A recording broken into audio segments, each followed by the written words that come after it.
पिंजरा तो कुणाला चुकलाय? हा संवाद आजही कानावर पडला की अंगावर काटा येतो. पण मराठी सिनेमाचा इतिहास बदलणाऱ्या या चित्रपटामागच्या काही भन्नाट गोष्टी तुम्हाला माहिती आहे का?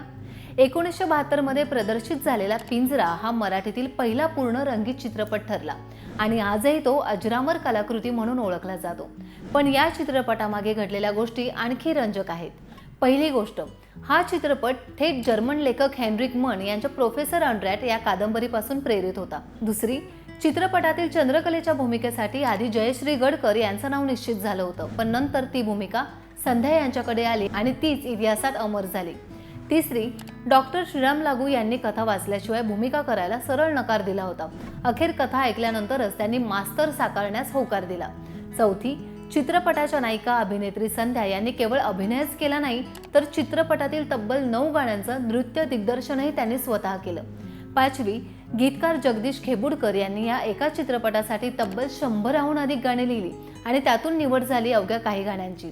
तुम्हावर केली मी मर्जी बहाल हे गाणं मध्यरात्री लिहिलं गेलं आणि पहाटेच त्याला चालही तयार झाली. दिसला गबाई दिसला या गाण्याच्या अनेक चाली होत्या, पण अंतिम चाल एका तरुणाच्या पसंतीवर ठरली आणि ते गाणं सुपरहिट झालं. व्ही शांताराम प्रत्येक दृश्यात साडीचा रंग, पार्श्वभूमी आणि प्रकाश योजना यावर तासनतास चर्चा करत. रंगीत चित्रपट असल्यामुळे प्रत्येक फ्रेम परफेक्ट असणं त्यांच्यासाठी अधिक महत्त्वाचं होतं.